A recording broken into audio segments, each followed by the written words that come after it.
Okay, good morning everyone, and thank you for viewing, and again to the media, TV, print, and radio. Thank you very much for steadfast being here every Monday to get this important information out. Again, I'm very thankful to Dr. Mark Kerouac, the President and CEO of Bay State Health Systems, and Dr. Robert Roos, the Chief Medical Officer of Mercy Hospital, Trinity Healthcare, for always being here. Patrick Leonardo, the Director of Operations from AMR, they've all been great partners as we move to defeat this COVID-19. You know, last night I was watching, I love the old Christmas movies, and Going My Way was on with Dean Crosby. And just get you in the holiday spirit. I know we're facing the challenges of COVID-19, but it is the holiday season, it is Christmas. And I'm hopeful that each and every one of you can be able to enjoy some time with your family and close friends who you've been around with. And I know gatherings for all of us are much smaller. So I also want to thank the lovely young ladies, sign language. Thank you very much for being here. And again, to each and every one of the viewers, Merry Christmas, Happy Hanukkah, Happy Kwanzaa, and to a much better 2021, which is right on the horizon.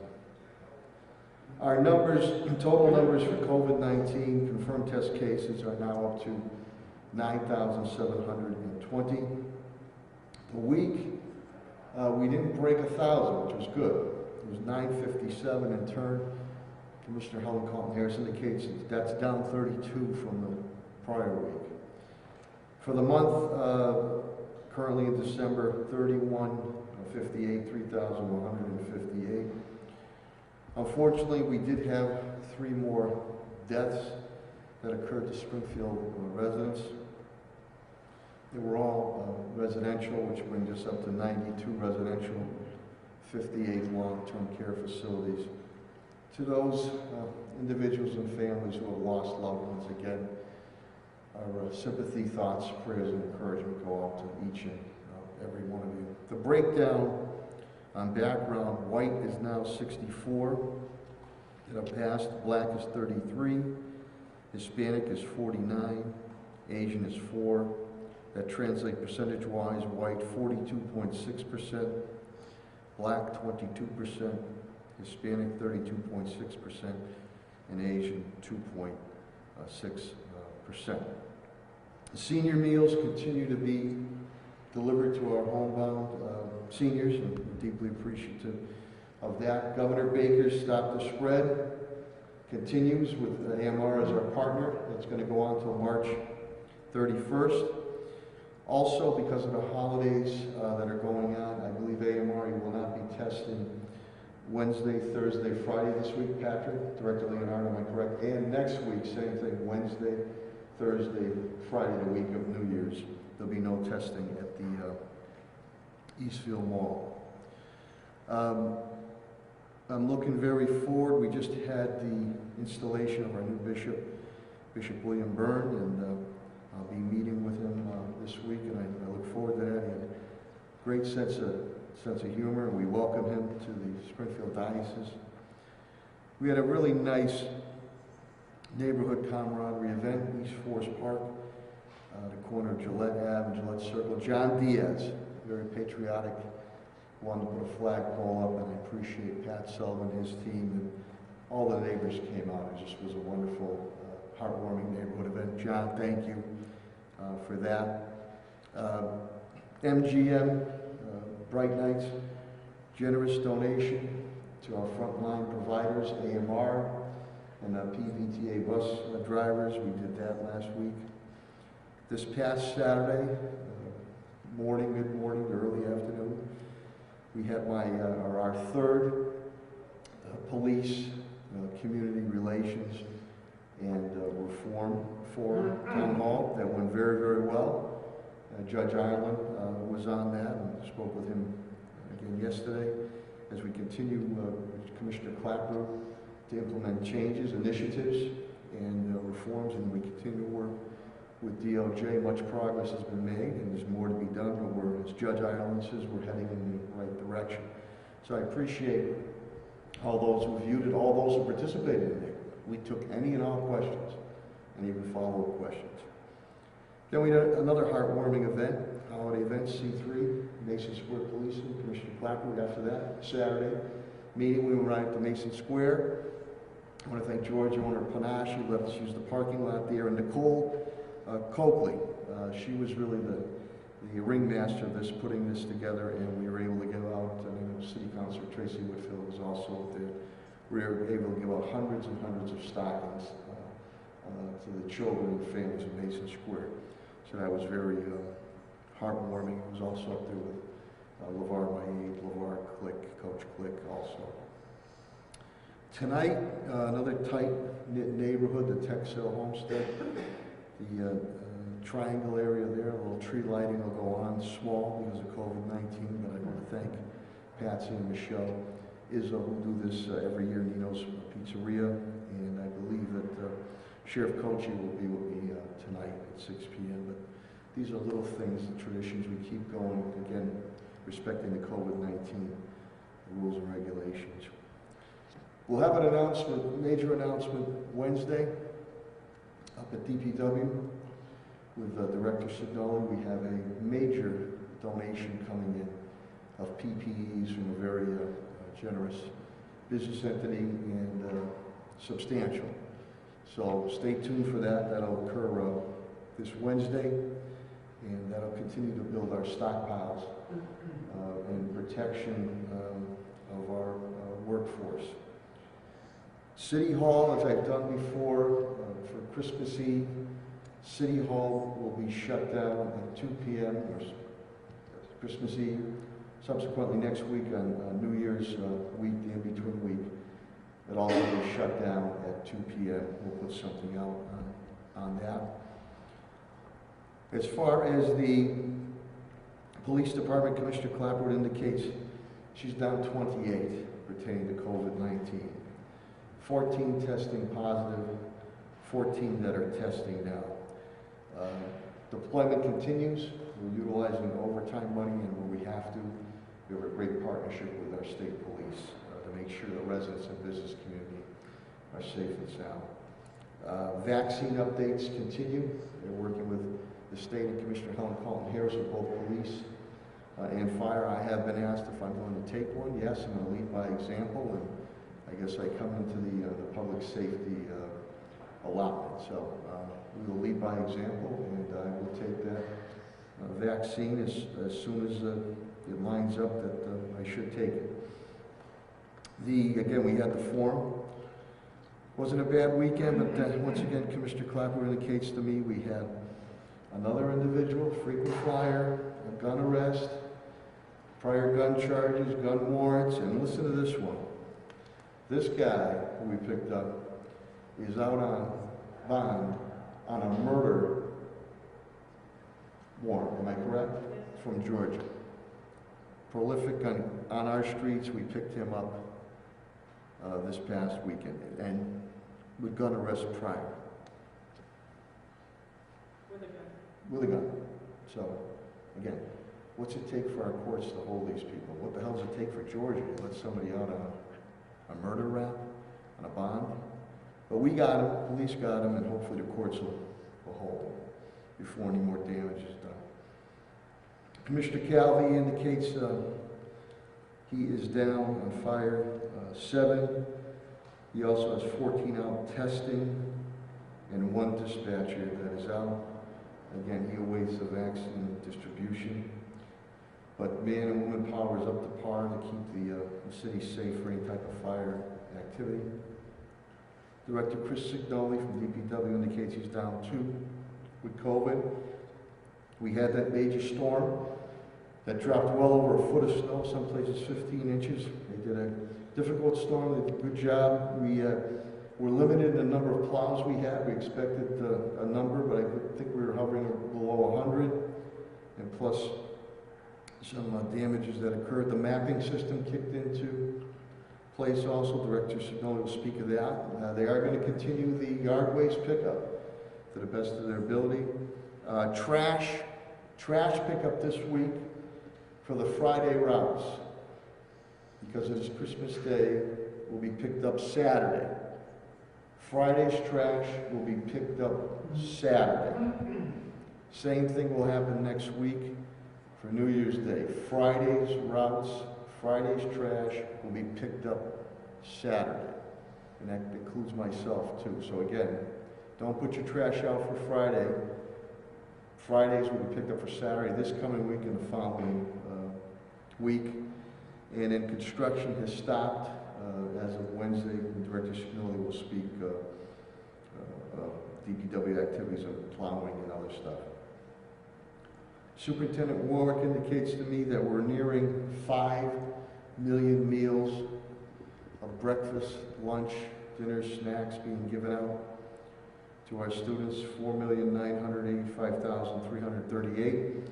So this week will get us over 5 million. The weekend we gave out 94,304, and that's on top of the Oasis Food Bank, which we partner with John Foley up at Central High School every Friday, which gets about 3,500 families. There could be an adjustment in that this week, seeing that Friday is Christmas and next Friday is New Year's, so maybe there possibly could be an adjustment as we did before the Wednesdays, so stay tuned on that.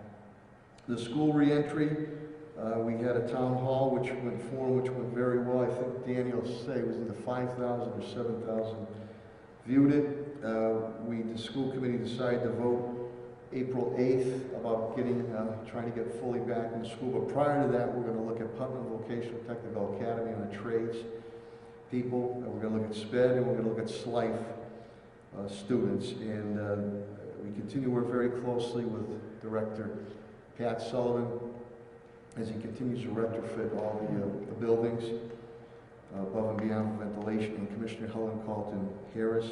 Danny will also give you an update on superintendent work on the winter sports, and he'll clarify a little bit more. We just found out this morning, Eastman, the old Mount Santo, is making a very generous $5,000 donation, $50 big white cards, which will go out to needy families in the Springfield Public School System. Dan will elaborate a little more on that.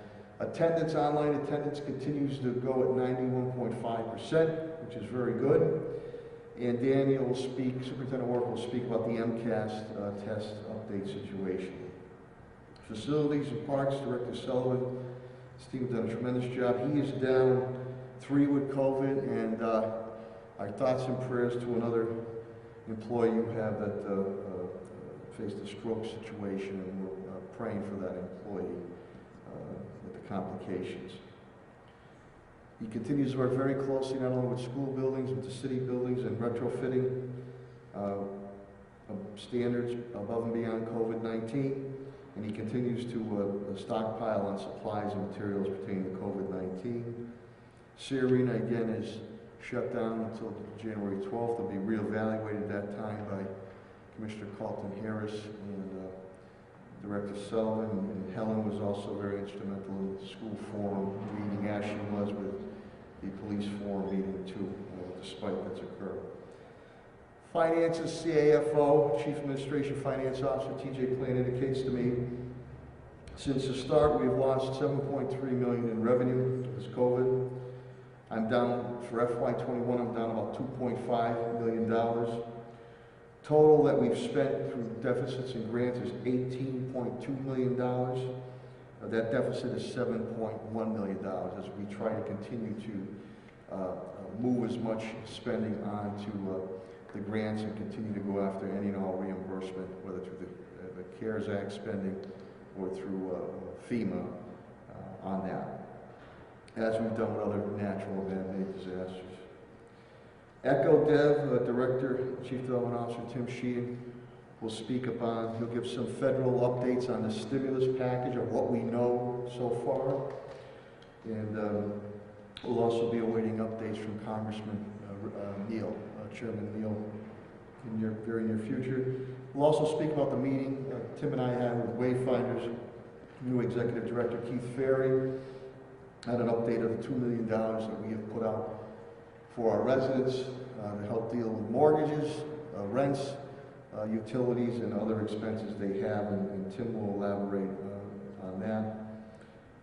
Attorney Bill Mahoney, who heads up HR and labor, they are down 2 with COVID. He does indicate to me the unemployment rate on the state is 6.7, which is down and mirrors the United States unemployment rate of 6.7. Springfield's rate is not in as of yet. Ed Pakula will continue to work very closely on the police community forum, which went well. Also, he's waiting for specific more updates on the federal stimulus package on how we can use it to our benefits for residents, business community, and continue to keep government operations going. With that, I also want to wish my staff member, Molly Shea, I don't know where she is, it's her birthday today. Happy birthday, Molly Shea. You and Billy Var did a great job with Attorney Talia G with the police forum Saturday afternoon. So, with that, I'm going to now turn it over to Dr. Kerouac, the President and CEO of Bay State Health Systems, and then we'll go with Dr. Robert Roos, Mercy Hospital, Trinity Healthcare, for their presentations. And as we've done before, right after that, we'll go right into questions for those two gentlemen so they can get back to their important duties at their respective medical institutions. So without further ado, Dr. Mark Kerouac. Thank you. Good morning, everybody, and happy holidays. Mr. Mayor, thank you for the opportunity. Thank you for hosting these events, and thanks also for the cooperation of your team. Well, COVID-19, of course, continues to spread rapidly across the country and in our communities. The United States is going to surpass 18 million cases today. We've had more than 320,000 deaths. Over the weekend, daily new cases dipped below 200,000 and deaths dipped below 3,000. I hope that's a trend. We'll see. There, however, have been very brisk increases in some of the big states, California, Texas, Florida, New York. And Christmas is coming, and most people expect, most of the mathematical models predict, that we're going to see another surge, kind of like the one we saw after Thanksgiving. Massachusetts now has over 323,000 cases and over 11,000 deaths. The case rates continue at about 3,000 to 4,000 a day, with more than 40 deaths a day. Hampden County has over 21,000 cases right now. The rate of new cases, which is 68 per 100,000 population, excuse me, places it 5th among the 14 counties in Massachusetts. And that's not because the rate went down, it's because 4 other counties speeded up and got past us. The sad thing is that the entire state now is kind of turned red on that red, yellow, green map, to the point where the Department of Public Health doesn't even issue the map anymore because they don't think it's going to be useful. I know some of you all construct it, but the rate of new cases continues to go up and up. Hospitalizations, 1,800 in the state. The hospitals in the east are nearing capacity for their regular beds, their med-surg beds, not so much their ICU beds. At Bay State Health this morning, we had 158 patients in the hospital. 131 were at our Springfield campus, 27 in our community hospitals, and 21 of the patients were in critical care. We have been increasing the use of our community hospitals as a kind of safety net valve or relief valve. It is part of our surge strategy. Our test positivity rate is at about 8%, which is about the same as the state. Really anything over 5 is alarming. We have been successfully expanding our test capacity in cooperation with UMass Amherst, which has come online with the same kind of technology they were using at MIT, and we have fielded some point-of-care devices. I do expect that testing demand will go up this week because of people electing either to travel or receive visitors. We were pleased to accommodate Commissioner Calvin with his request for testing of firefighters in the city, and so we're happy to do more and more as long as we have the materials to do it. We're continuing to postpone elective surgeries and elective procedures when the delay will not harm the patient. We are still caring for hundreds of non-COVID patients who are quite ill, who are not elective. We're trying to keep our ambulatory care areas open, such as cancer screening, when such as mammograms, etc., so that we don't get behind in that area. The plans for surge would allow us to add another 120 to 150 beds over the next few weeks if we needed to, if we dial down further in terms of those elective cases. But staffing remains an issue, and if we see another doubling on top of what we have right now as a result of Christmas gatherings, it would put the whole system on the edge. On the good news side, the Moderna vaccine has been approved and is being shipped, or was being shipped yesterday. There are now 2 vaccines, both the Pfizer and Moderna, and both are equally effective, both are highly effective. Over the weekend, we also heard some data that the Moderna vaccine may also help prevent transmission, so that in addition to protecting yourself, you can be protecting those people around you. I believe that's likely to be found in the Pfizer vaccine, but that science has not yet been published. We have set up a vaccine center for the Pfizer vaccine that we have received. By the way, we're expecting to receive Moderna vaccine today or tomorrow. We began vaccinating last Thursday, sent out email alerts to over 4,000 individuals in our health system. Remember, there were about 8,000 who would qualify under the Phase 1 protocol from the governor. And we even had managers follow up with people who might not look at their emails frequently. The sequence was based on people who were at risk for COVID and involved in our COVID response. All the employees of any given unit were included. So we're not only the doctors and nurses, but also the environmental and food service workers, etc. We have administered over 2,000 doses over the last 5 days, and just minutes ago I was notified that we have run out. We have administered all roughly 2,300 doses that we received. We were able to squeeze a 6th dose out of some of the vials, so it was more than 2,000. We're expecting another shipment today or tomorrow of Moderna and another shipment this week of Pfizer, at which point we will resume.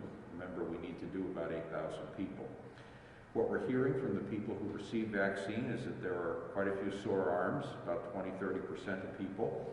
There are a handful of people who reported flu-like symptoms, aches and pains, and fever for a day or so. And there were a handful of allergic reactions that required treatment, but all were treated successfully. There were a few hundred declinations of vaccine. Many people were just a little hesitant and wanted other people to go first and see how their friends did. Some others had a medical condition that made them want to talk to their physician. Still others had religious objections. And there were a couple of heartening ones of people saying that they were young and healthy and preferred to see some of their older and sicker colleagues go first. Our Facebook page has lit up with people dancing and crying tears of joy and relief. I think the healthcare workers who have been following this data know that this is a highly effective vaccine, and even having received a single dose, they're convinced that their chances of getting serious illness have gone down dramatically. Just over the weekend, the CDC issued additional guidance about the next steps after vaccine. Recall the first steps were healthcare workers and people in long-term care facilities, elderly individuals. They have also added to that list first responders and public safety personnel and individuals over 75, and then subsequent to that, other essential workers, talking a variety of people whose jobs require them to be in the public, as well as people over the age of 65. The guidance from the CDC needs to be interpreted by the state. I would suggest that the graphic that the state issued last week is entirely consistent with what the CDC put out last weekend, so I don't know if they're going to change at all. We have informed the Department of Health and Human Services that we're interested in being part of the solution for the first responders and EMS, public safety, etc. If we can get the allotted vaccine. We've been able to vaccinate over 500 people today, so it is a high throughput system.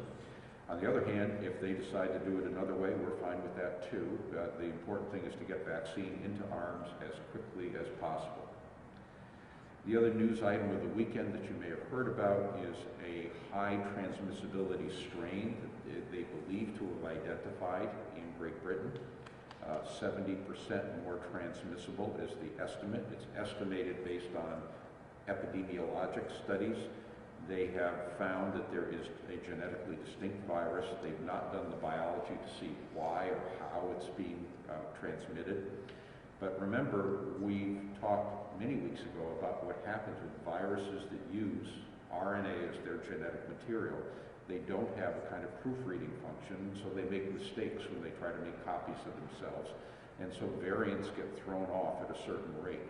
It's a relatively low rate for coronavirus, much lower than the grand master of this trick, which is the flu virus. Every year it changes its stripes, sometimes dramatically. The advantage for a virus variant is if it basically can keep its host well and alive and successfully transmit to others. And that's the virus's strategy. If indeed the virus, and so typically what happens is that the strain that first appears in the population is outcompeted by other strains that are more effective at transmission and less likely to kill their host. And that may be what we're seeing here. Again, the biology is yet to be worked out. In terms of advice for people staying safe, I would say the amount of virus in the community and across the country is alarming, way more alarming than it was prior to Thanksgiving. The positivity rates of about 8% in our state are pretty high, but the positivity rates across the rest of the country are north of 11%, and so that's even worse. The risk of travel and gatherings are very high, and are so high that I would recommend that we all limit our holiday get-togethers. I know I am planning to do so. I hate to be the Grinch, but that is the facts on the ground. This includes indoor dining and parties in which people might not be wearing masks.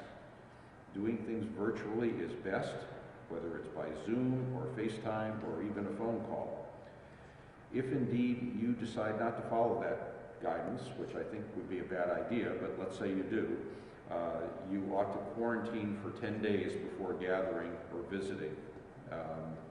It is always best to keep it short, keep it small, keep it well ventilated and even outdoors if possible. Wear masks, distance, don't do buffet, use one server. It's the same advice that I gave for Thanksgiving, but the risks are much higher this time, and so I have much less confidence that you would get away with it this time around. The safest thing is to celebrate only with those people in your own household. And remember, testing is not a free pass. You can test negative and still end up shedding virus in a few days. I personally don't think it's worth it and that we ought to be thinking about protecting our loved ones for next year's holiday celebrations. And I know that's disappointing news, but and I know people will exercise their own judgment, but that's how I feel about this. Our frontline workers continue to inspire me. There was a lot of sort of enthusiasm and rah-rah in the community at the beginning. We were having drive-bys and flybys, and people were bringing them meals and calling them heroes. But a lot of that is gone now. And these are now veteran warriors who have borne the battle for 9 months. They are slogging ahead and wanting it to be over. They're tough as nails.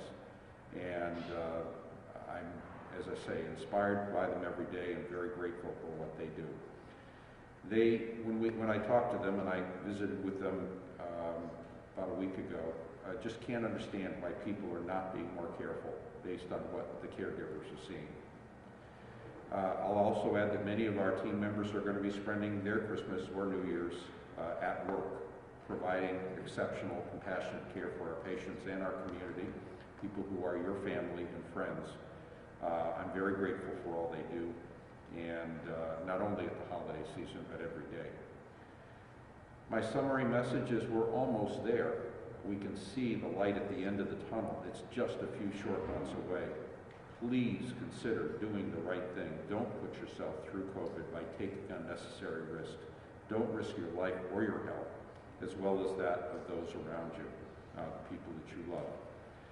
So with that, I'll stop. I thank you again, Mr. Mayor. I wish you and your family happy holidays, and the same to everybody watching today. Thank you. Thank you, Dr. Great time, Dr. Carroll. Great holiday time. Before I bring up Dr. Robert Bruce, also Commissioner Helen Carlton-Harris, we're going to be putting together a group, implementation task force group of the vaccine of trusted individuals in the medical and community. And Helen will elaborate a little more on that as we look to get this vaccine out ASAP. But an implementation task force with trusted in the medical field and in the community field, trusted voices, so we can reassure people of the vaccine. Without further ado, the Chief Medical Officer of Mercy Hospital, Trinity Healthcare, Dr. Robert Bruce. Good morning, everyone, and thank you, Mayor. And thanks to the media for continuing to be here. And to everyone who celebrates this week, I want to wish you a safe and a healthy Christmas. This is certainly a season that is intended for families and loved ones to gather together and be festive and celebrate. We know that we need this sort of spirit now more than we have probably ever, or in quite some time. But as we've reviewed every time, it remains that as the pandemic continues to gain ground and build steam, that we must do it differently this year if we want to have a brighter and safer and healthier new year. There have been almost 18 million confirmed infections in the United States and almost 80 million now across the globe in just 1 year's time. More than 320,000 people have died from COVID, and there have been almost 2 million deaths from COVID across the world. And so to anyone who would think that this is an insignificant infectious disease, or that it only impacts other people or the most vulnerable, I would ask them to reconsider that after they've taken pause to think about the sheer magnitude and the quality of the lives that will not be here with us this holiday season. We know that now we are more than 3 weeks out from Thanksgiving, and it's pretty clear that the extent to which people changed their routines and modified who they gathered with absolutely impacted the rates of community transmission. Which means that what you do this week and next week and during this holiday season does make a difference. In areas of the country where people reduced the percentage of their contacts around a holiday more than others, still did see increases in infections, but the rate was not as devastatingly high as it was in other places like Texas or California, where ICUs are being overwhelmed and people did not reduce their contacts to as great a proportions as they did, for example, here in the Northeast. Here, we're also seeing that some of the dramatic increase has started to level out a little bit as we've introduced new restrictions and as people are beginning to exercise some more caution. In Massachusetts, the number of new infections daily has remained fairly flat over the last week at about 4,500 per day. But we continue to see a test positivity rate of about 6% all in, and over 7.5% when you take out those with higher education. But even despite the leveling out of those rates, the truth is that we continue to see hospitalizations rise. And there were more than 1,900 people hospitalized with COVID across the state yesterday. At Mercy Medical Center, we have been fortunate to see our number of hospitalized patients go down just a little bit in the last week. As of this morning, we have 22 hospitalized patients, with 4 in our intensive care unit. but we do continue to see high rates of community transmission. Our test positivity rate remains at 9% now, week over week for the last 3 weeks. And for those people who think that COVID may only impact others, it won't impact them or their family this holiday season, I want you also to reconsider. When I tell you that it has not been a rare event that the nurses, providers, respiratory therapists in our intensive care unit have treated families together in their unit. Grandparents, parents and kids, mothers and fathers, sons and daughters, all sick at the same time. And unfortunately, too often have seen a mother and a daughter die related to COVID, all due to a family gathering like Thanksgiving. This is still happening now, a year into the pandemic.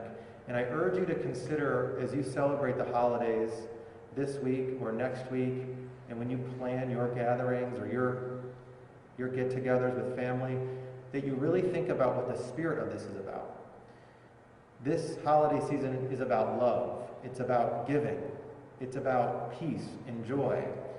And all of those things are possible to acknowledge and support and celebrate while also being safe and protecting yourself so that you don't inadvertently create suffering amongst your own loved ones. With Christmas and New Year's coming back-to-back weeks, it's quite possible that we could see a surge upon a surge upon a surge. And so I remind you to do things differently, to take the precautions, to wear a mask around anyone that you're in contact with outside your household, to keep your physical distance, to avoid any non-essential indoor contact, and to reconsider any gatherings or travel, so that hopefully we will never have a season like this again. And I believe that's possible. To that end, we've seen an incredible amount of hope that's come over the past few weeks with the authorization and then distribution of 2 very safe and effective vaccines. First, the Pfizer-BioNTech, and now Moderna. There have been few moments like those that we've seen at Mercy Medical Center and at other hospitals around the region and country, like the ones that we've experienced over the past week. At Mercy, we were fortunate to receive our first shipment of the Pfizer vaccine on Wednesday last week, and in the hours and the days that followed, they were filled with more promise, more hope, and more positive energy for our colleagues than at any point in the past year. As I'm sure many of you have seen, and as was mentioned by Dr. Kerouac, the news stories, the media clips, the social media posts, there has been an incredibly high degree of interest and excitement amongst healthcare workers in receiving this vaccine, and appropriately so. To share that with you, I just want to share some of the words from our staff who have received the vaccine over the past couple days. Umberto Varesco, a nurse on a COVID unit who was our first recipient of a vaccine at Mercy, and as he proclaimed, which I can't quite verify, the first Cape Verdean man to receive the COVID vaccine in our community, he said with his radiant smile that, quote, after a very hard year for all of us, end quote, he felt, quote, excited and hopeful about receiving the vaccine to provide, quote, another layer of protection to help make him feel safer, end quote. Alex Wright, a nurse who also cares for COVID patients, stated that, quote, it's important for members of the community to see that people in healthcare are not afraid to believe in science. It's one thing to tell people to do certain things, but you have to practice what you preach. And he went on to say that, quote, he is African American, and that makes it doubly important to be a role model, so people can say he is a nurse, he is an African American, like me, and he believes that this is the right thing to do, and it maybe gives them a little more reason to do it. Dr. Mark Kenton, our Chief of Emergency Medicine, gave a passionate explanation as he streamed his vaccine on Facebook Live and called it, quote, an early Christmas present for him. And that Wednesday was just, quote, part 1 of the present, because there will be a second shot in 3 weeks. And yet he believes that it's something that, quote, everyone should get, end quote. I couldn't have said it any better myself. As the chair of our vaccine distribution task force, I spent most of my day last week on Friday in our vaccine clinic where we vaccinated a couple hundred colleagues, and I will never forget, and I mean never forget, the palpable enthusiasm and overwhelming emotion in that room. These are colleagues who are exhausted after a year of wearing PPE, of dealing with changing protocols, of watching people needlessly die from an illness that is preventable. And now they were ecstatic, either wanting to take selfies and post it online, or they were tearing up for what this means in terms of putting all of this behind us in the future. I couldn't be more proud of our team, more grateful to be part of a ministry that cares for people, and impressed by the feat that science has produced that this vaccine represents. And I do firmly believe that this is our shot of hope. I want to reiterate that I will accept this vaccine on the first day that I'm eligible based on our prioritization. And I look forward to being somebody who protects myself from COVID so I can protect others. And once the healthcare workers and long-term care residents are vaccinated, I am eager as you are to move on to being a place where we can vaccinate others, first responders, essential workers, and the general public and our patients. As mentioned, the CDC did share their recommendations to balance both the risk of complications and death, to also maintaining our society and community's infrastructure and reducing transmissions to large groups of people. We don't exactly know at Mercy when we're going to receive additional vaccine. We are hopeful that a Moderna shipment will come in the next couple days. We are still waiting word from the Department of Public Health, but we are ready and willing to continue our campaign as quickly and as robustly as possible. We all know that this couldn't have come soon enough, and it's with an incredible moment full of hope for all of us, but we still have a long way to go. Please be well, but be sure to enjoy your holidays in a safe way so that we can be in a different position in 2021 and next year. Thank you. Thank you, Dr. Roos. We'll now have Dr. Roos and Dr. Carewright up for any questions or comments you might have of these gentlemen. Please. Paul? Dr. Carewright, you said that there were a few hundred employees who would have been eligible for the vaccine who declined. Is that about the number you expected? And if you were to extrapolate that out to the general population, would that be a concern over the amount of vaccine that has to get out there in order to stop the spread of the virus? Yeah, it's a great question, Paul. The question of did I expect to have this number of declinations, and if it was to continue at this rate, would it represent an issue? First of all, I didn't have any real expectations. I've never done anything like this before. I would say the great majority of the declinations were soft. That is to say, we really don't want to get it right now, but we want to reserve the right to get it later after other people have gotten it first to see what kind of side effects, et cetera, they've gotten. A number of other individuals simply wanted to talk to their physicians. Maybe they were pregnant, or maybe they had some kind of condition affecting their immunity. And so I expect the great majority of those declinations to come back. There are some people, for whatever reason, say a religious exemption, that are simply not going to get it under any circumstances. But I suspect in the end that will be a very, very small percentage. So I don't think the extrapolation of what happened in the first few days is going to be valid weeks from now.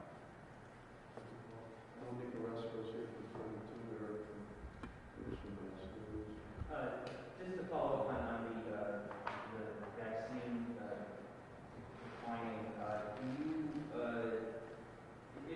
declining, you mentioned allergic reactions in some cases. Were they as severe as what we've seen in Alaska and the United Kingdom, or were they less so? There hasn't been as, like the Alaska article has blasted that when that happened in the New York Times, but we really haven't seen a whole lot of press about allergic reactions after a pretty, we have a substantial number of vaccinations already, so I was just curious. Yes. In terms of the kinds of side effects people are seeing, there's like 20 to 30% of people getting a sore arm after the first shot, maybe more than 50% after the second shot. There is single-digit percentages of people getting the flu-like thing with aches and pains, etc. There's a fraction of a percent of people getting more typical allergic reactions. And of the ones in Alaska, there's an awful lot that you need to be careful about what you consume on that, because one of those cases was pretty mild. The other case was more significant, but was promptly treated and the patient responded. And so it's not like people drop dead from this thing or whatever. What we saw were 4, I believe, out of 2,000, so what's that, point?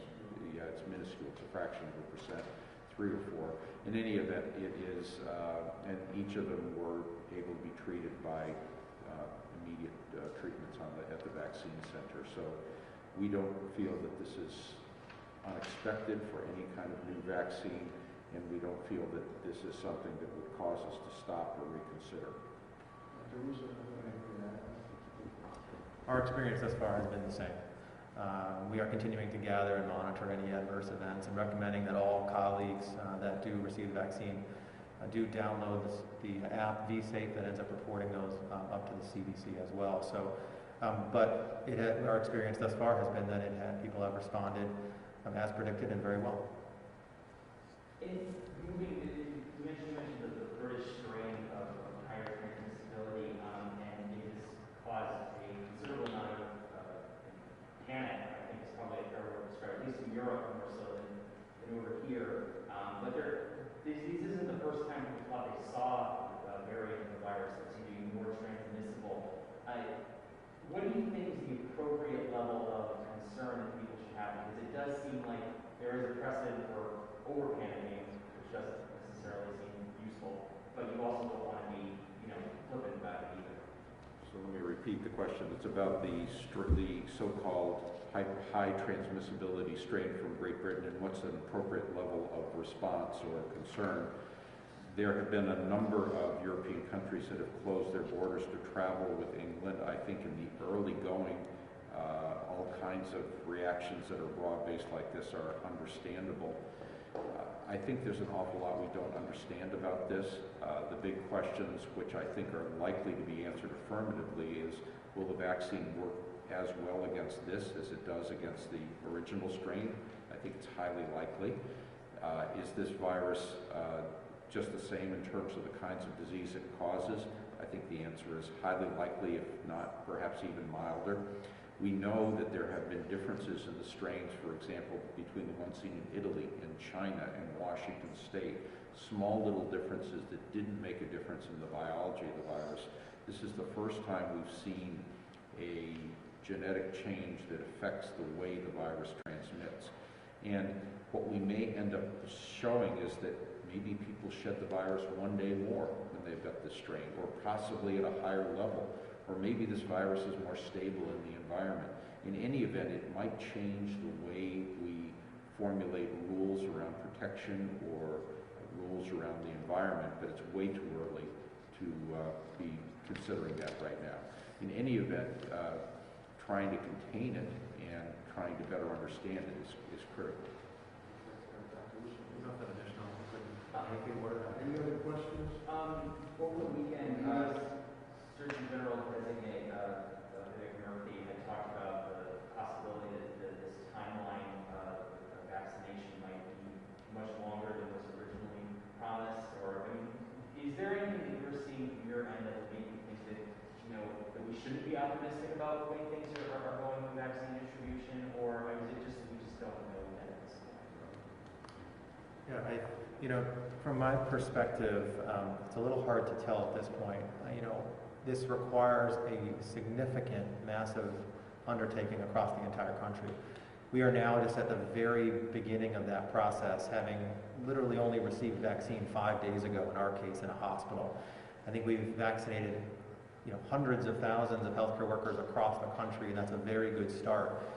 There have been some concerns raised over the last week regarding the distribution, and there was a public apology, essentially.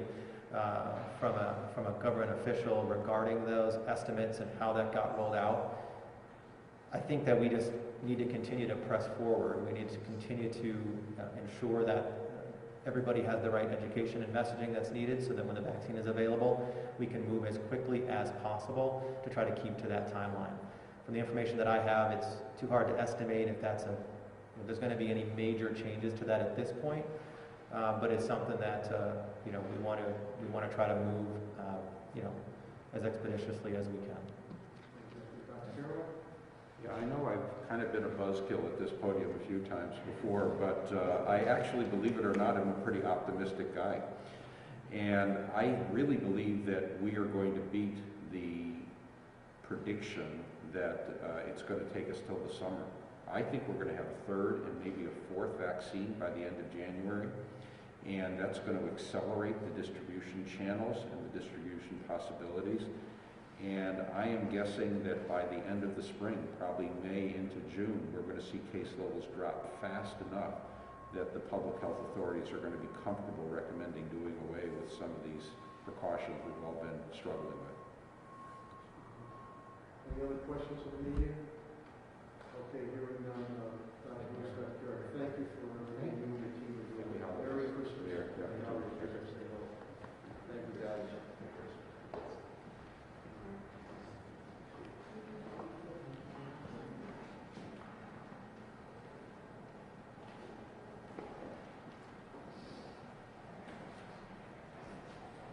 Well, that was a very optimistic update from Dr. Kerouac and Dr. Rose, especially Dr. Kerouac on the possibility of a third or fourth vaccine coming about and moving the vaccinations, implementation of vaccinations even quicker across this country. So, knock on wood on that.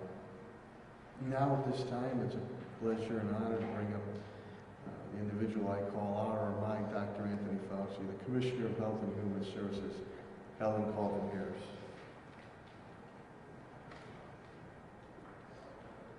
Thank you, Mayor. As always, thank you for your support. Good morning. I'm going to begin with giving you the data, and so I'm going to start with the confirmed COVID-19 cases for the past 3 weeks. You can see the week of November 29th, we had 1,168 cases. The week of December 6th, there was 1,033 cases. And this week, there were 957 cases. We are down this week 211 cases from 1129. We are down 76 cases from December 6th report. Next, I will go over the confirmed COVID-19 cases by day.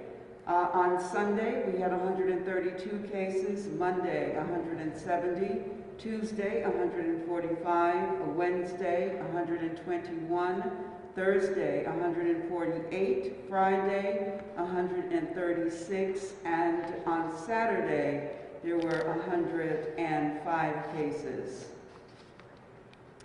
The confirmed cases by age group, 0 to 10, 95 cases, 11 to 20, 129 cases, 21 to 30-year-olds, 169 cases, 31 to 40-year-olds, 159 cases, 41 to 50, 138 cases, and 51 to 60, 132 cases, 61 to 70, 83 cases, 71 to 80, 32 cases, 81 to 90, 16 cases, 91 to 100, we had 4 cases.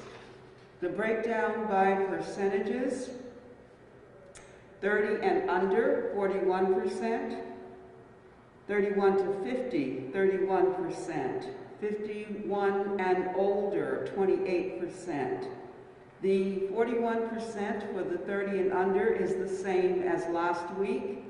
The 31% for the 31 to 50 was 33% last week. So that 2% has moved over into the 51 and older age category, which is 28%. Again, our concern is that individuals who are older potentially could have comorbidities, be at higher risk, and the potential for hospitalization. So we are always looking at that 51 and over number. The 3-week rolling average you can see on Sunday, Monday, Tuesday, Wednesday, Thursday, Friday, and that very bleak Saturday when we reported 296 cases.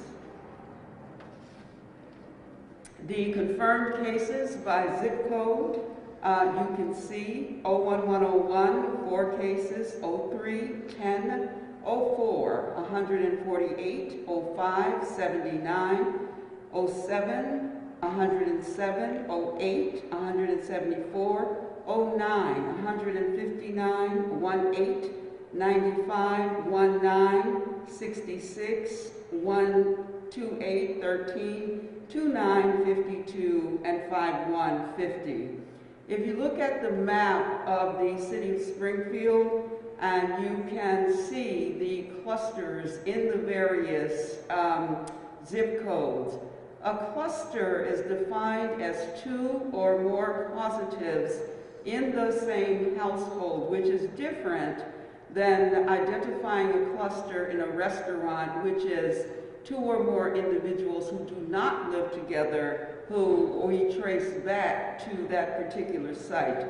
But as you can see, you have a month worth of data on that map, and it does show a number of clusters in the various zip codes in the city of Springfield. I want us also to remember that the population base in 04, the population base in 08, and the population base in 09 is the greatest that we have. And so it is not unexpected that we could see a higher cases because we are in this surge, but certainly based on where they are in that zip code, we can identify the clusters within our households. The race breakdown that we have currently is the unknown, which is something that's always very concerning to us, and we would ask that individuals do identify when they go to have their test done. We're seeing areas where we do not know what the race is, but Black, African American, and again, this is the last week, was 19%. Latinx or other was 18%, white 38%, and again, Asian 2%, and that unknown is 23%. So that is the data that we looked at as far as the city is concerned, our zip codes, and our residents. We put the data up for you so that you can see the impact of COVID-19 on the residents in the city of Springfield. And what we know is that the surge continues. Ever since March 6th of 2020, that was 42 weeks ago, the mayor and Bay State Health and Mercy Medical Center for 42 weeks have stood here and tried to give you information that would keep you healthy. We gave you the data because we believe that data is important, and we made a commitment that we give you information, credible information, so that you could make informed decisions. 42 weeks we have provided this update. The total confirmed cases as of Saturday in the Commonwealth was 306,928. That was 34,049 cases more than the previous weeks. The deaths in Massachusetts on that date, 11,405. 348 individuals died during that period. Hampden County was 22,425, an additional 2,185. Again, this data is from Saturday because I do not have complete data for Sunday because Maven, our infectious control portal, does run a day behind in terms of updating cases. So the information I'm giving you is from Saturday when I had the last complete data set. The cases in the city of Springfield, as you know, 9,720, an additional 957. The deaths in the city of Springfield, 150, an additional 3. The average age of hospitalizations in the Commonwealth of Massachusetts is 67, and the average age of deaths is 81. The mayor has given you the numbers as far as how the race and ethnicity breaks down in the city of Springfield. It is pretty consistent with what we see as far as the state data is concerned. Stop the Spread, as the mayor said, is going to go until March 31st, but AMR, as the mayor indicated, is an amazing partner. They have tested 83,933 individuals. 35,214 of those were Springfield residents, and the positivity overall was 6,732. We continue to work with the contact tracing collaboratives. They are doing 3,500 case investigations daily. Currently, the Commonwealth of Massachusetts has 2,000 FTEs that are contact tracers in the Commonwealth, and they connect with about 60% of the calls. So what that means from the contact tracing collaborative is 40% of their calls they are not reaching the intended individual. That is problematic. We would appreciate and continue to ask you, when you get a call from the Contact Tracing Collaborative or the Springfield Department of Health and Human Services, that you do return those calls or pick up that call. It is important that we're able to do the case investigation. After 6 calls at the Contact Tracing Collaborative, the call comes back to us at the local Board of Health. By the time that happens, the individual could have shed more virus, could have impacted more individuals, and so we would like it if we're able to have individuals on a very timely basis pick up those calls, return those calls, so we can do our jobs and try to mitigate the spread of this virus. That's the power that you have as residents. You have that power to pick up that phone. You have that power to answer our questions. You have the power to stop the spread. The vaccine acceptance versus vaccine hesitancy is something that we as a city will continue to work with.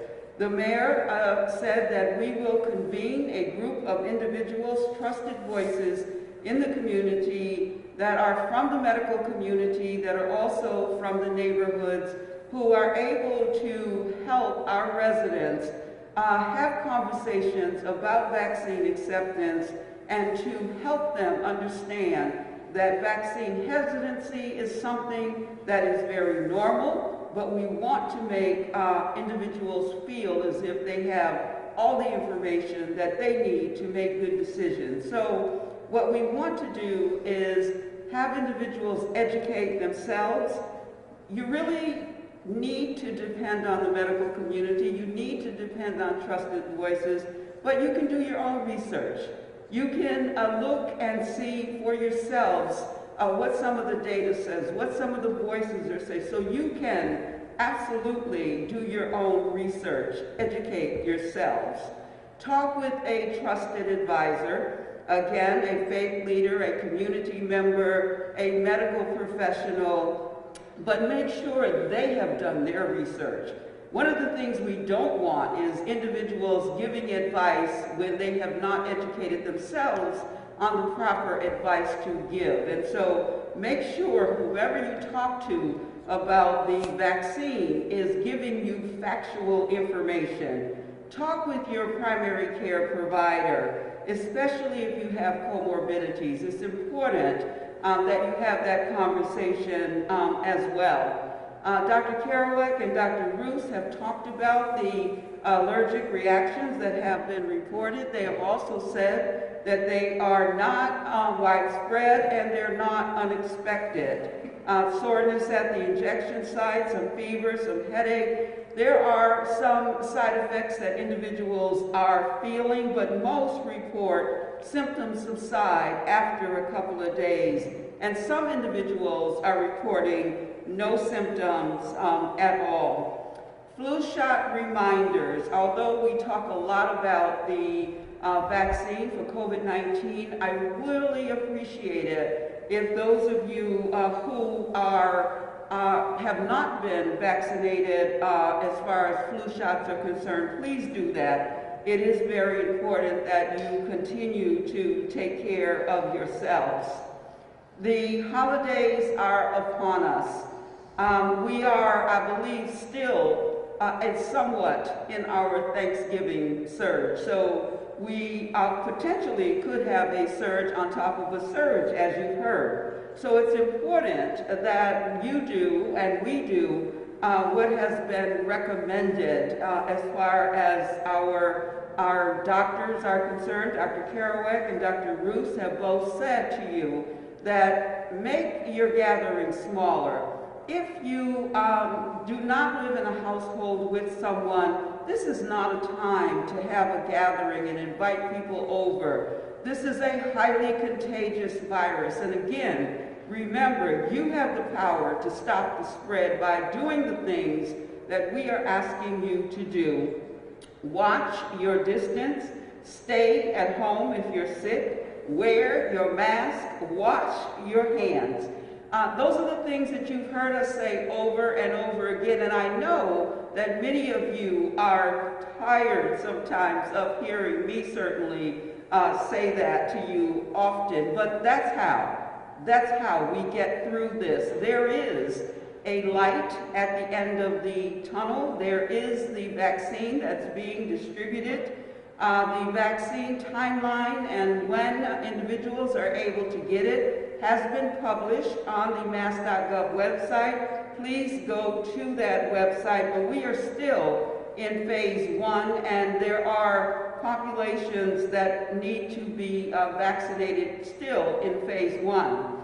I am on the webinars as well as the calls with the local boards of health consistently to talk about vaccine, to talk about potential vaccine rollout and the role that boards of health across the Commonwealth will play. And so that conversation continues, but what I was told on the last call was that we anticipate that it's going to be the Moderna vaccine that the Commonwealth will be rolling out, particularly for other individuals in phase 1, such as first responders. So that work is being done. I don't want anybody to think that anyone is standing around and not thinking clearly about what we need to do to keep each other safe.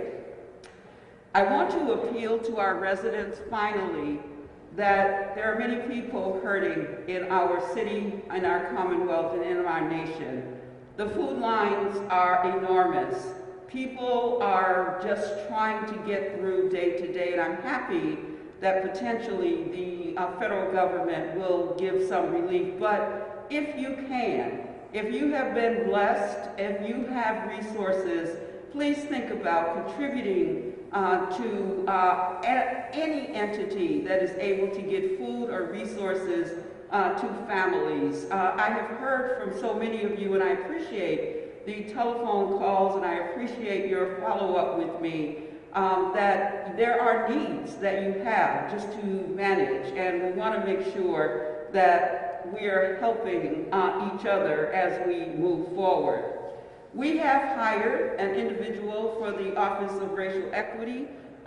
We look forward to advancing that. Her name is Chris Mary Gonzalez. She is an amazing public health professional. She will be starting her meetings, starting to meet with individuals in the city certainly meeting with our chief diversity officers and other in the city of Springfield who can inform and help as far as our work around equity is concerned.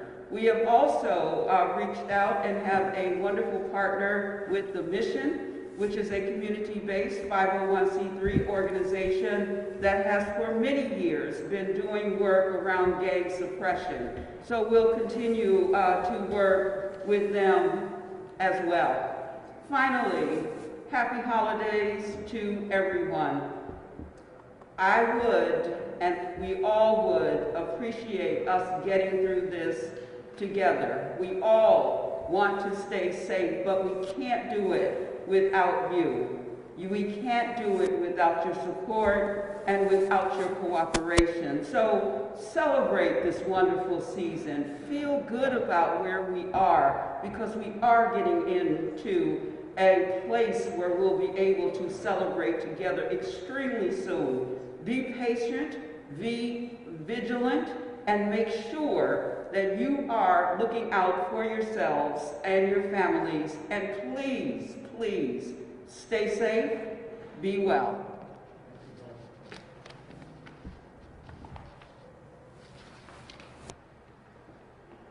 Thank you, Commissioner Carlton-Harris. Thank you, Helen.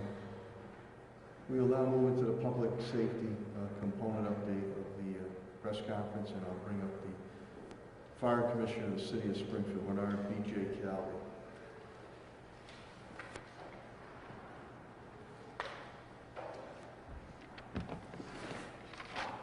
Good morning, Mayor. Thank you, everybody. As the Mayor stated, we have 7 positive cases at the fire department today. We have 1 positive case at the dispatch center. We have 14 people out awaiting testing due to a close exposure with somebody with COVID. So we're able to still carry out our core function at the fire department. Everybody's in good spirits. I'd like to thank all the firefighters and all the dispatchers for the hard work they continue to put in these difficult and trying times. Every day is a chance to be exposed to COVID-19 in the workplace, so I'm appreciative of the hard work everybody's putting in to make sure that everybody's staying healthy. That also extends to Pat Sullivan and his crew at building maintenance and the custodians who are helping us keep the stations up to par. They're doing a great job coming in every day to help make sure we're keeping everything clean.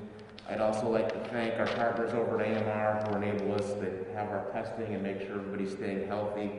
I'd like to wish them all a Merry Christmas. I'd like to thank Commissioner Clackroot for the teamwork that she and I are having to make sure testing is taking place and everyone's staying healthy at the police department as well as the fire department. With Christmas coming up, I like to remind everybody to please be careful with your Christmas trees. Make sure they're being watered. If you have a live tree, be careful. Make sure you're unplugging them at night. Don't overload your extension cords. And with the Christmas meals coming up, make sure everybody's paying extra care in the kitchen to make sure we don't have any kitchen fires on Christmas Day. Merry Christmas to everybody, and thank you very much. Thank you, Commissioner Calvi. We'll now get an update from the Police Commissioner of the City of Springfield, Commissioner Cheryl Clapper. Thank you, Mayor. Good morning, everyone. We have 14 from the Springfield Police Department that are positive with COVID, and I have 14 individuals who are awaiting tests. And as Commissioner Calvi said, I'd also like to thank Pat Sullivan and Patrick Lenardo at AMR. Pat Sullivan for keeping the stations as clean and sanitized as possible. The cruisers are being cleaned after each use. I think this is helping with prevent the spread. Patrick and AMR are invaluable for testing some of the employees who come down quickly so that I can keep the spread to a minimum. And BJ Calvi, thank you for your support with us and making sure that the employees get tested properly and promptly. I think we've done a good job. We've suffered through and we've kept it to about as minimal as we can do it. As the mayor also mentioned, we had a good arrest over the weekend, and that was over Mr. Darius Parker. Mr. Parker was arrested for several charges, including firearms and drug charges, and he has passed firearms in his history, and he's also wanted in Georgia. He's not wanted in Georgia, he's out on bond in Georgia for a murder. So, again, continually a revolving door, we're playing with fire. I wish the courts and everybody else would help us out of it and incarcerate for a while. I understand there's a COVID problem, but so is the COVID problem for my officers out there day in and day out doing their jobs. I'd like to thank the women and men of the Springfield Police Department for their continual efforts throughout this pandemic, throughout the challenges we faced this year, for continually doing a good job for the city of Springfield. I'd like to wish everybody on behalf of myself and my staff at the Springfield Police Department a very merry, healthy, and safe Christmas. Thank you. Thank you, Commissioner Clapper. We'll now get an update with our Springfield Public Schools and bring to the podium the Superintendent of Springfield Public Schools, Daniel Warwick.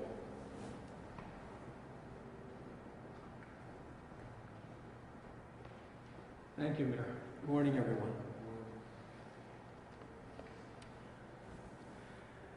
This week, my staff will have distributed over 5 million meals since our school shut down in March. And we distributed 94,304 just this weekend. So we're going to continue to distribute this week and go over 5 million before Christmas. In a city like Springfield, with great food insecurity, I'm just very proud of my staff for their great work with that. And Sodexo, our partner. On Thursday, our school committee took a reopening vote, and they decided for the schools to stay closed through the third quarter at a large-scale reopening around April 9th, the beginning of the fourth quarter.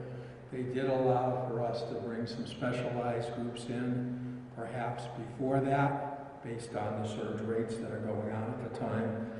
And we were talking about perhaps groups like vocational students in grades 10 to 12, high-needs SPED, and our SLIFE kids, our kids in ELL programs that have great gaps in their education. So it's going to be a lot more school committee meetings to discuss this issue and work through it, but that's the direction we received from the school committee Thursday night.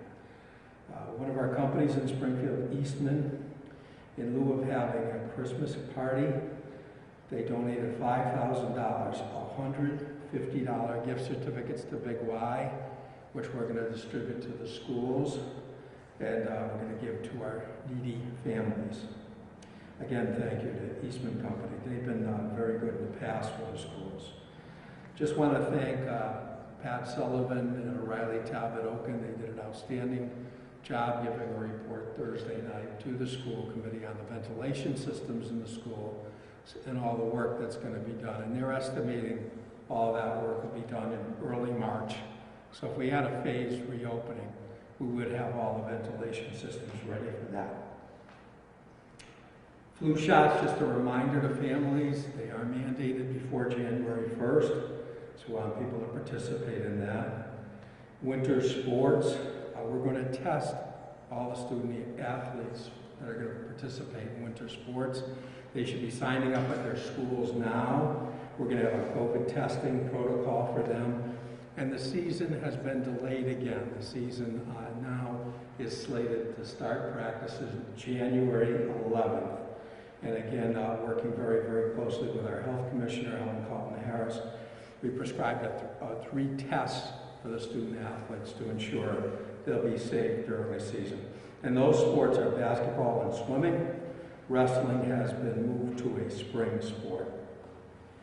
MCAS, you see a lot about the MCAS tests in the news. There's a great deal of discussion going on and considerable advocacy about eliminating those tests this year. That decision has not been made yet, but the 10th grade retake in 11th grade for our present 11th graders has been put back into the spring, and we'll just continue discussions as to whether we're going to give those tests in all the grades this year or require them for graduation. Many in the superintendent community and the school committee, the Mass Association of School Committees, again, are against those tests at this point.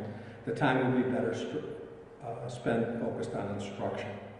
Our attendance since the beginning of the school year at the end of the first 3 months is 91.5%, only 1.4% off our normal attendance We consider that incredible given what our families have faced, and I attribute that to the great work of our staff.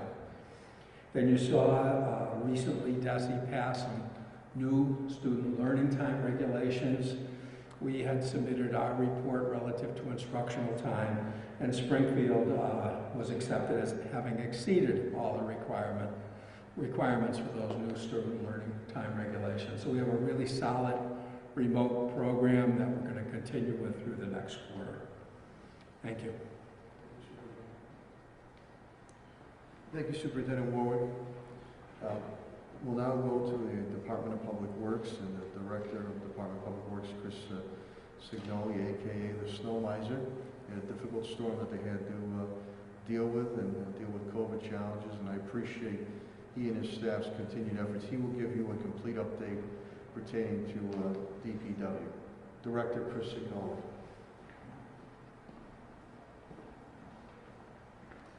Mayor, thank you very much. At the DPW, we have 2 employees out due to COVID. If you remember last week, it was 8, so we've had 6 employees return over the last week. We have restarted picking up yard waste this week, and we will continue until it is all picked up. Construction activities finished last Wednesday, and they will be stopped for the entire winter until about April 1st. With regard to our snowstorm last week, we started our full contractor plowing operation at midnight. Excuse me. On Thursday, we finished about 9 p.m. on Thursday. We had 109 plows signed up, 94 reported, and we lost 10 to 12 during the storm. So we were finished with a little bit more than 80. In a city of this size, we need 150. So we are running into issues with regard to the number of plows that work for the city. We have an online snow map that was put out last week for the administration and the city councilors to review. So for our next plowing snowstorm, that will be made available to the public. As the mayor mentioned, this week and next week, Friday's trash pickup will be pushed until Saturday. And this week on Thursday and Friday, we are looking at a storm. However, it is going to be all rain in the low 50s and mid 50s on Thursday and Friday with 1.5 inches of rain. And what that means is people need to clear out their downspouts around their homes, because if you don't, your basements are going to get flooded, and then you'll call the fire department and try to get, and I'm sure they will be busy with that. So you have this week to get your downspouts cleared out around your house to make sure that you don't have any issues at your homes for your gutters and your downspouts, and making sure your basement doesn't get flooded. That is it with regard to DPW. Thank you, Mayor. Thank you, Director Signoli. Now, the facilities and park management, Executive Director is Pat Sullivan. He and his team have their hands in a lot of things and done a great job. The Director of Facilities and Parks, Patrick Sullivan.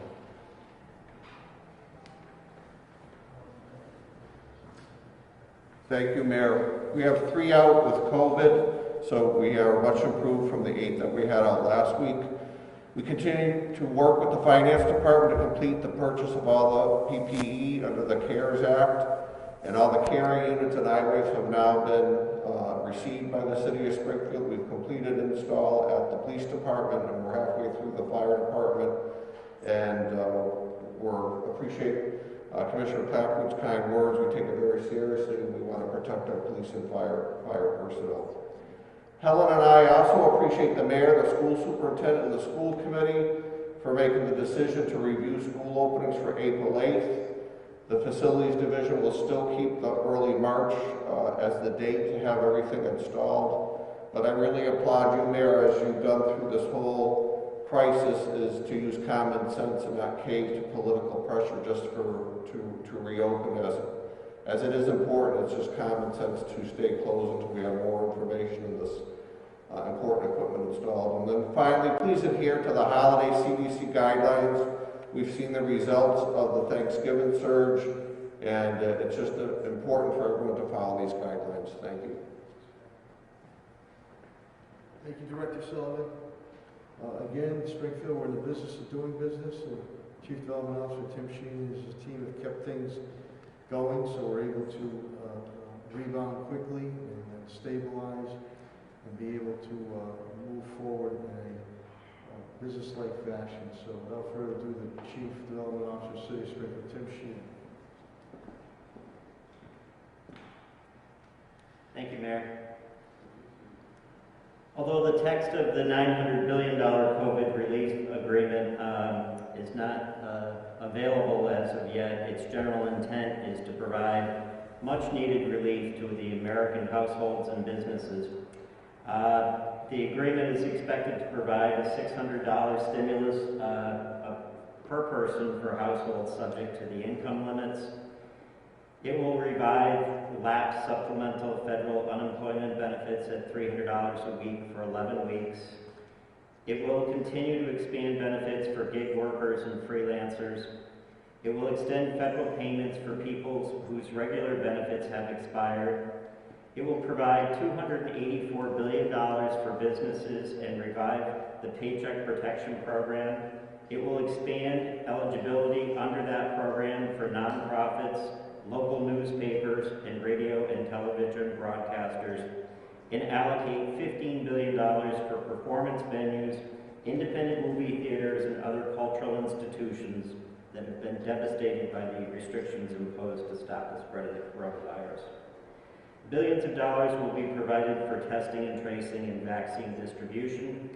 $82 billion will be provided for colleges and schools. $13 billion in increased nutrition assistance, $7 billion for broadband access, $25 billion in rental assistance. It will extend the federal, and I repeat, federal eviction moratorium set to expire at the end of this year. As the mayor indicated, we spoke with Keith Ferry, the executive director of Wayfinders, last week with regards to the Springfield mortgage and rent assistance, mortgage rent utility assistance. These funds are flowing aggressively. He anticipates that all of the city-provided ESG funding will be deployed by the end of December. And it's been referenced that there's been a little bit of an uptick with regards to eviction cases. Of the 368 eviction cases currently in Hampden County in the housing court, Springfield has approximately 237, or 64%. We are glad to hear that as this good news unfolds, we're also glad to hear that President-elect Biden expects to seek yet another major economic relief package after taking office in January. As so many of the nation's top economists have warned that the stimulus measure, the size of what was agreed on by Congress, will fall short of the level of assistance needed to support complete economic recovery. Hopefully, direct assistance to states and cities will be included in that package to cover the hundreds of billions of dollars to patch holes in those budgets, and that it will not take another 7 months to get approved. Happy holidays and Merry Christmas to you and your family. Thank you, Director Sheehan. In that meeting with Keith Ferry, the Executive Director of Wayfinders, he also indicated that many times the applications that are put in for the relief that we're looking to give on mortgages and on utilities and on rents are incomplete. He's beefed up his staff from 10 to 48 individuals to give that technical assistance. There also will be some aspects where landlords, through working with their tenants, might have accessibility to that assistance. Director Sheen and I are also, we get more money in, we're looking to try to see if we can expand that fund. It is extremely imperative that we have to stabilize our housing market. So that goes twofold, not only tenants, but also the landlords. So this money that goes out, and if the landlords can have a component, can help these tenants be able to pay. In turn, bills can be paid, taxes can be paid, et cetera, on that. So if you're filing with Wayfinders, I know you get calls in my office, and we direct people there so they can be assisted on mortgages, utilities, rent taxes. Please, it is imperative. You need to fill out all the information. They will help and assist you. Because if you do not, that delays their response in getting you that relief that you desperately need. I want to thank my CAFO, TJ Plant, again, speak daily. The fiscal update was already given. I want to thank my HR and Labor Director, Attorney Bill Mahoney, on his update this morning, and City Solicitor Ed Pakula on his legal update. So I believe with that, we'll take any questions or comments that you might have from the media. Paul? Mayor, I've got a question for you. We heard the Tim Sheehan summarize what's in this legislation. One thing that's not there is any direct financial help for cities and towns. And you put the figures, you're down about $7 million in revenue. What's your reaction to Congress not coming through on that? It seems like that's something the Republicans just absolutely oppose. Yeah, and Timmy and I spoke about that prior a lot in this morning. And we're very hopeful in speaking with Chairman Neil Ritchie. He realizes the importance of it, and incoming President-elect Joe Biden. Here's the thing, and this is not a Republican or a Democrat issue, or red or blue. This monies, which we're hopeful to get to cities, states and cities, municipalities, is not a slush fund. It's not a slush fund. This money is to fill the gaps of the monies we've already expended. Deficit spending. As I've done with again, I can't say enough about my team. Cabinet heads all the way down the rank and file. Tested and true. We've been through a number of natural and man-made disasters. And I've always said, do what we have to do for our residents and our business community. Track everything, and I'll go after every goddamn dime I get my hands on. This is money that has been expended. Now, unlike the federal government, which doesn't have to balance their budget, the city has to balance their budget. Governor Baker of the state we have to balance our budgets. So this money is going to come in for frontline providers, police, fire, DPW, teachers. I can go on and on. I'm proud of our fiscal management here. I'm not saying it's a panacea, but we've been able to avoid layoffs. We've been able to avoid furloughs, unlike some other areas across the Commonwealth or the country. That can't go on forever.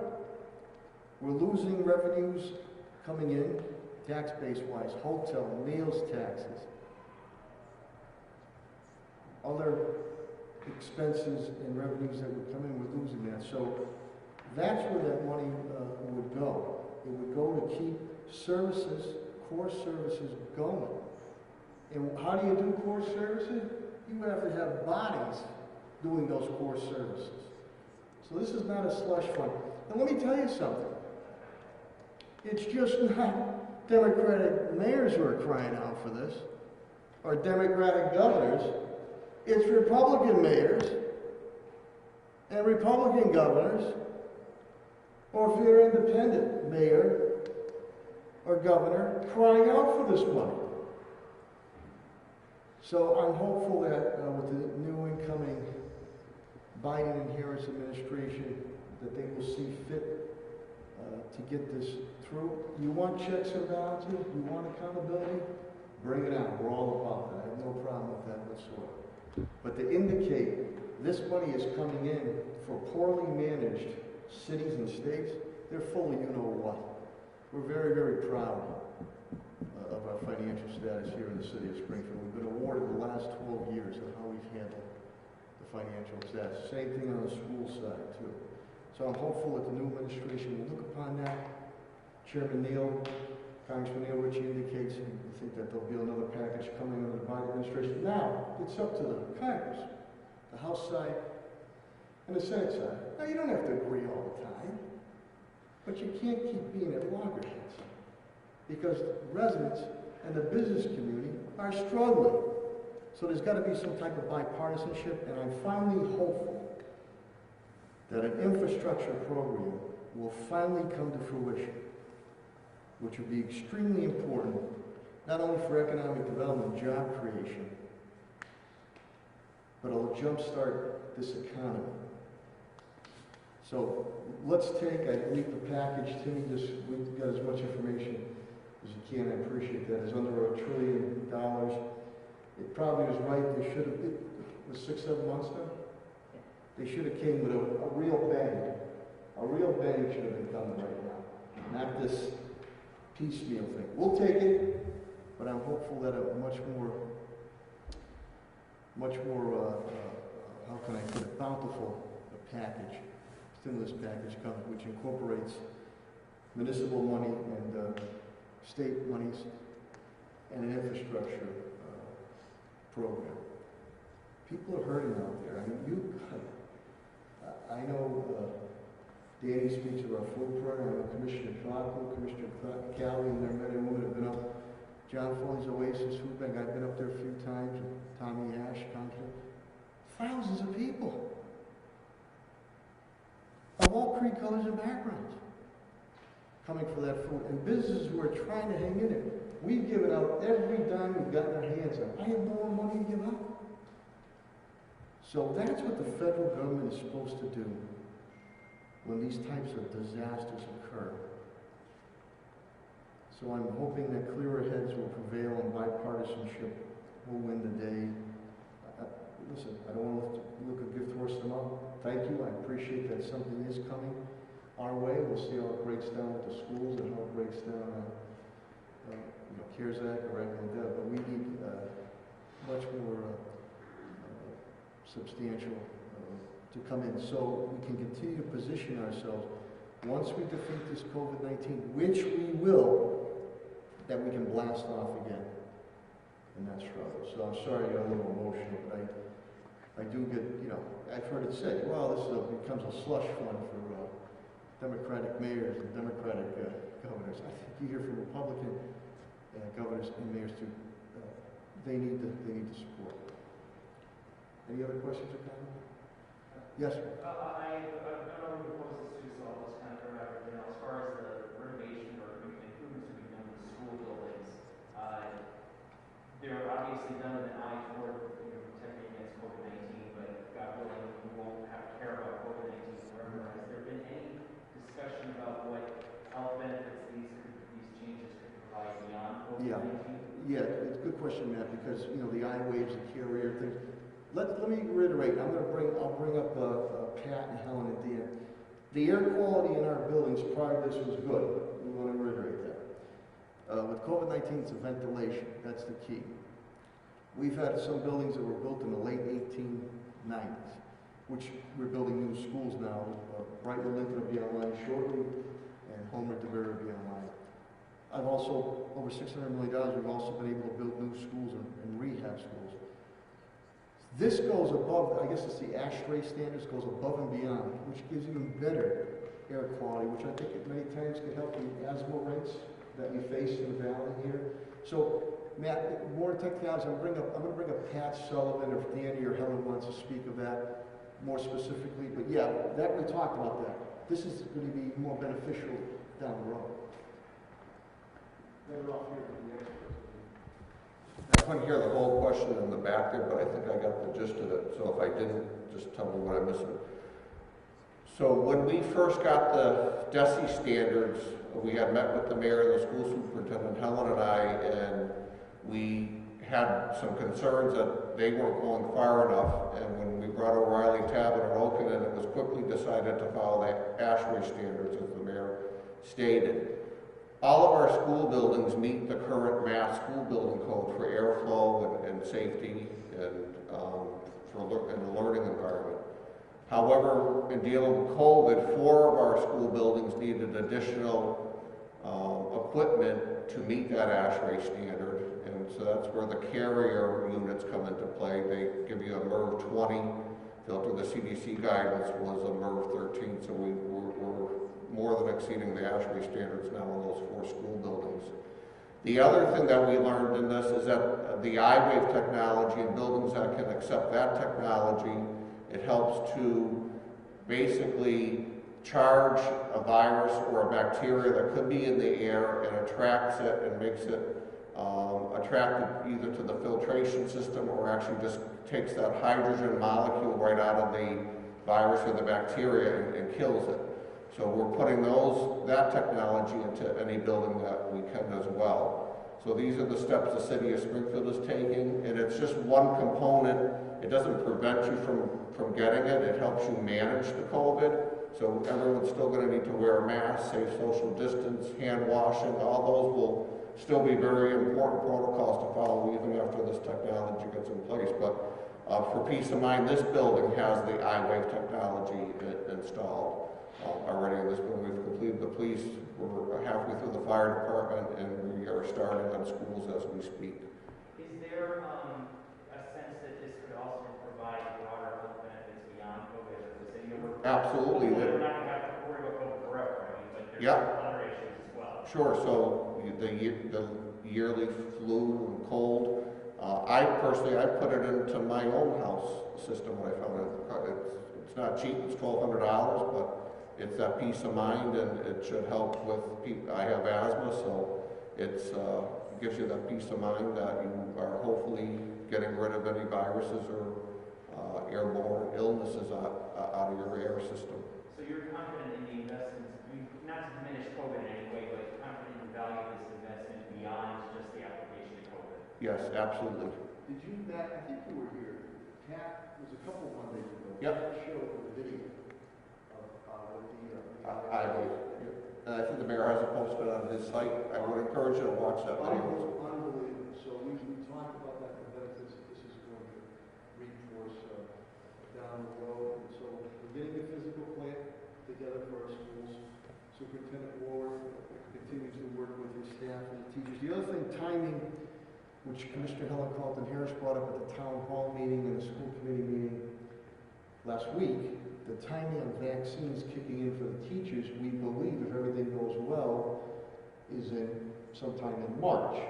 So we're trying to connect the dots here on how we can get back into our schools. That is our goal. We're all on the same page. We want to get back into the schools. We want to make sure it's done public health-wise, it's safe, and the physical plan of the building is safe. But that was a good question, Matt, because we did talk about this is going to be beneficial. The physical plan improvements, retrofitting, will be beneficial down the road. Any flus, the asthma rate, which we have knocked down. Pat Sullivan's team done a good job to knock that down. The Valley is known, unfortunately, for the asthma rate. I have a daughter, younger daughter, has severe asthma too, as Pat Sullivan. So it's a very beneficial investment. We'll continue to go after stuff with the MSBA too. Any other questions that my cabinet heads on? Or?